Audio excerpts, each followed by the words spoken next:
pessoal, eu sou a Mara Carvalho e este é o nosso canal Dicas de Amor e Luz. Eu aqui me batendo com o microfone.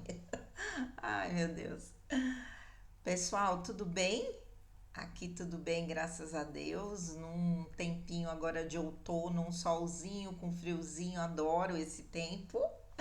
Melhor do que o calorão, né? Que só é bom na praia ou na piscina e aquele frio de matar que a gente não quer sair da cama, né? Esse tempo eu acho maravilhoso, gostoso demais.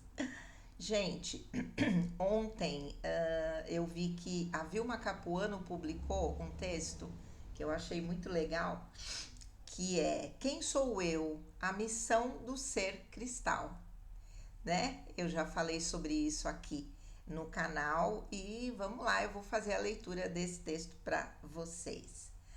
A energia cristal é uma impressão energética espiritual, uma assinatura vibratória dos empáticos mais sensíveis, nascidos nas ondas das décadas de 50 e 60 e logo após 1976. Os primeiros seres cristais introduziram a frequência no planeta, preparando-o para as crianças que viriam depois. Mas essa energia pode ser sentida por eles como um fardo na vida 3D. Enquanto os índigos são insubordinados, direcionando-se para a ação, os cristais são mais calmos, pacientes. Ficam em segundo plano, tentando encontrar espaços tranquilos para não se drenarem tanto na transmutação das densidades e gerar depressão e ansiedade em si mesmos, perdendo o foco, desenraizando-se, flutuando em uma espécie de limbo energético. Milhares de seres mais elevados vieram à Terra para contribuir na abertura da grade eletromagnética do chakra do coração de todos os humanos, para a unificação da ressonância dos corações coletivos, como os pleiadianos esclarecem. A integração metamórfica da luz do plasma solar, remodelando o campo ao redor dos corpos físicos. Fiquem cientes das muitas mudanças profundas que estão se abrindo nas linhas do tempo. Isso significa que haverá uma série de transmissões brilhantes irradiadas pelo Sol diretamente para a arena da nova Terra.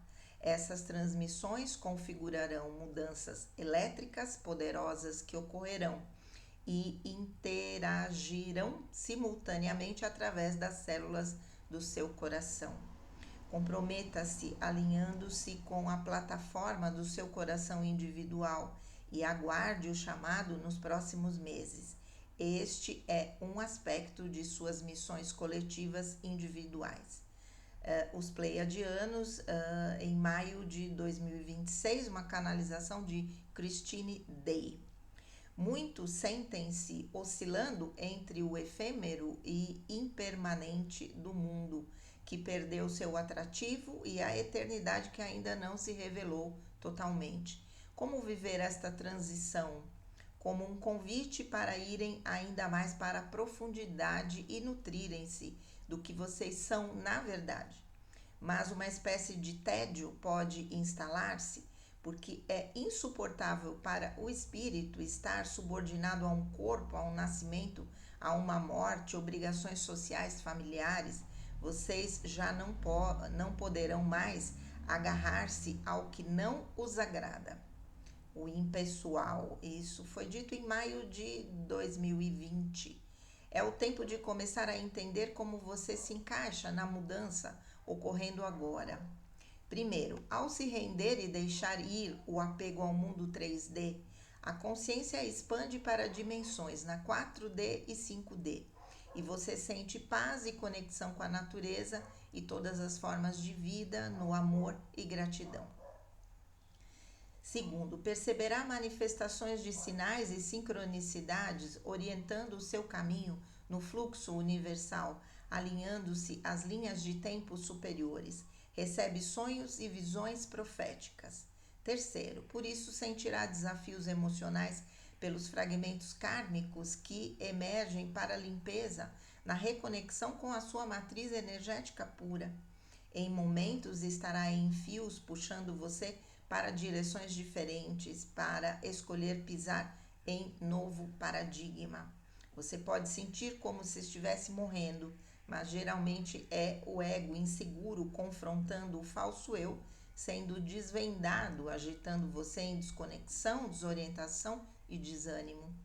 A identidade antiga está morrendo, você renascendo. Quinto, você muda sua dieta, seus prazeres, ambientes, carreira, relacionamentos, até de cidade. Olha isso. Para expressar sua verdade, sua criatividade autêntica, sua liberdade. Sentirá fluxos de energia para empoderamento e conexão telepática com seus semelhantes e com o eu sou. Sexto, começará a sentir a multidimensionalidade como se vivesse em dois mundos, com coragem para entrar no vazio, aquele nada infinito interior, sem medo, porque sabe que tudo está ali. Sétimo, um sentimento de querer ir para casa no anseio de ascender à morada verdadeira nos reinos superiores. Este é o processo das almas no caminho do propósito espiritual. Vilma Capuano. Eu diria que não é só para quem é um ser cristal, né? Eu diria que todos os ascendentes, trabalhadores da luz, estão vivendo um pouco essa situação. Obviamente, as sementes estelares, que são seres que vêm dos outros orbes e se encarnaram como humanos numa missão aqui no planeta Terra, sentem demais a densidade da terceira dimensão. E isso já foi falado inúmeras vezes, não é? Porque a gente vem de outros níveis de consciência, consequentemente, outros níveis de emanação energética muito mais sutis, né, do que obviamente a terceira dimensão. Então, a terceira dimensão acaba sendo como se diz, um ataque, né? Uma coisa muito desgastante para quem tem a energia mais sutil. E muitas vezes a gente quer se adequar a esse mundo, quer fazer tudo como todo mundo faz e a gente vai se perdendo, né? É muito que eu encontro na terapia com meus pacientes e, obviamente, o que eu já vivi, né? Tentando me enquadrar, tentando entrar nesse mundo de só ter, quero ter uma casa assim, quero ter um carro assado, né? Quero ser mais do que todo mundo ou ter mais do que todo mundo para me sentir superior aos outros, sendo que essa competição, que não deixa de ser, não faz parte do mundo da quinta dimensão ou dos mundos até superiores, né? Faz parte a cooperação. Então, quando a gente tenta se adequar a isso, é muito perturbador para a nossa alma, né? Que não vibra nessa frequência, que vibra numa frequência muito superior e está distante desses paradigmas de terceira dimensão. Quando a gente tenta se adequar a isso, a gente vai perdendo a nossa identidade cósmica e vai se perdendo na vida, né? E aí precisa às vezes acontecer um chacoalhão para a gente poder voltar, né, para a nossa essência divina, nossa essência cósmica. E o que eu percebo em todas as pessoas que eu vejo, por exemplo, aí vou falar pela numerologia, que tem o número 11, que tem o número 12, que são almas missionárias, né? O número 9, número 6 também, que são almas missionárias. Essas almas acabam tentando se enquadrar ao que a Matrix determina, não é?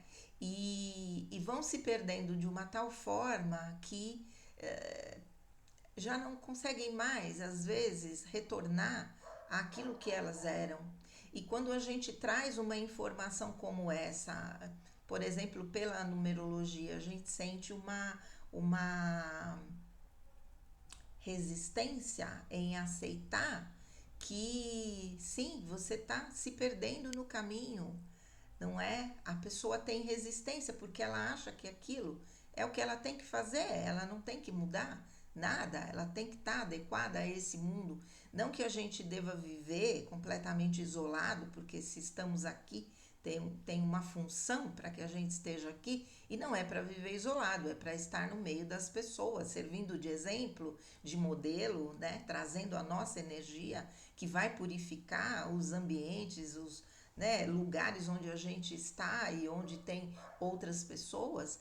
E então, obviamente, não é para a gente viver isolado, mas ainda mantendo essa pureza que é do nosso mundo de origem, não é? E à medida que a gente vai entendendo isso, não é? E vai captando qual é a nossa maior missão, qual é o nosso maior trabalho. E eu falo para vocês, vou repetir aqui sempre, o maior trabalho é estarmos na nossa melhor energia. Nem que para isso a gente tenha que fazer uma reviravolta na vida todinha, como eu fiz agora, né? E foi a melhor coisa que eu fiz. Eu tinha bastante medo, já contei isso para vocês, de vir, né? E perder um pouco da minha autonomia e eu tô vendo que não, tá tudo caminhando dentro da mais perfeita ordem, dentro do maior respeito em relação à minha individualidade, que eu tô gostando bastante, né? E fazendo com que eu integrasse todos os lados que eu já vivenciei um dia e que eu, por N fatores, fui deixando para lá para poder viver aquela realidade que eu estava vivendo lá em Cotia, né? Tinha um trabalho lá, obviamente, que eu sei, né? 22 anos não são 22 dias, é muito tempo que eu fiquei lá e fiz muita coisa por lá, graças a Deus, né? Em especial na questão dos florais, e percebo que agora talvez tenha um compromisso aqui em Sorocaba, né? E trazer essa minha energia, esse meu conhecimento, esses meus trabalhos que podem expandir a consciência das pessoas aqui. E é isso, né? Então, como um ser cristal, que eu sei que eu sou uma mistura de índigo e cristal, e eu diria que o cristal ele é uma evolução do índigo, tenho certeza disso, né? O índigo ele é, como ela diz, insubordinado, né? E eu tenho uma sobrinha que o codinome dela no Instagram é insubordinada. E nós, psicólogas lá na prefeitura de Cotia, fomos chamadas de insubordinadas, porque a gente tem cabeça para pensar e a gente questionava as coisas, não era um cordeirinho, né? Só de dizer amém, fomos chamadas de insubordinadas, ok. Então, a insubordinação, não se submeter às regras vigentes, porque os seres índigos estão aqui para quebrar essas regras, né? Ou no mínimo para questionar essas regras. Então, ele tem uma energia muito mais de primeiro raio, muito mais yang e tal, né? Mas o ser cristal tem uma energia mais de terceiro, de sexto raio, que é aquela coisa mais da pureza, daquele amor, né? Daquela meiguice, daquele carisma, né? Daquela coisa meio angelical, que realmente faz parte, né? Desses seres que vem com essa frequência energética para contaminar o planeta com essa energia, não é? Porque aonde a gente vai passando, a gente vai deixando isso daí. Então, isso é muito legal. E entender esse processo, entender que num determinado. E trabalhadores da luz, eu acho que é importante falar isso, vão ser colocados aonde é necessário. Não é muito aonde eu quero. Já contei para vocês da minha situação lá em Rio Negrinho, que eu queria morar lá e veio como fala, um concurso e eu ia prestar aquele concurso para trabalhar como psicóloga lá na prefeitura e veio uma coisa assim incrível que eu não consegui nem abrir o edital para poder fazer o concurso. E aí eu perguntei para a espiritualidade, né, por que eu não posso ir para um lugar que eu gosto mais, né? E aí foi dito. E aí eu fiquei quietinha. Você está onde você precisa estar. Tipo, pá, pá, pá. Meu Deus do céu. Nunca mais eu questionei. Tá bom, é aqui que eu tenho que estar, então eu vou ficar. E a minha vida melhorou muito depois disso, porque eu passei a não ser a insubordinada em relação à espiritualidade e aceitar aquilo que eles estavam me determinando. Não sabia muito bem por quê, mas depois eu soube, né? Na verdade, tinha a ver com todo o meu trabalho com a terapia floral, inclusive lá na prefeitura, né? Então, conforme a gente vai se deixando guiar pela nossa orientação interior, pelo nosso eu superior, pela própria espiritualidade que vai nos inspirando, a gente vai seguindo o caminho da alma e é isso que precisa, não é? E os seres cristais estão aqui provavelmente para ensinar esse caminho para todas as pessoas. Então, por onde a gente vai passando, a gente vai deixando um rastro. Puxa vida, será que aquele jeito é o melhor? Será que aquele jeito de viver, de pensar é o melhor? Se a gente consegue trazer no mínimo um questionamento para as pessoas, já tá bom demais, não é? Enquanto isso, a gente vai aí seguindo o nosso caminho. E o meu caminho nesse momento é aqui em Sorocaba. Feliz, feliz, feliz. Certo, gente? É isso aí. Gratidão a Vilma Capuano, que falou um pouquinho sobre os seres cristal, mas falou pouco. Eu acho que daria até para falar mais. Mas tudo bem. Vamos que vamos. Tá bom, gente? É isso. Vamos refletir um pouquinho que está acontecendo com a gente nesse momento. Um grande beijo, fique com Deus e namastê.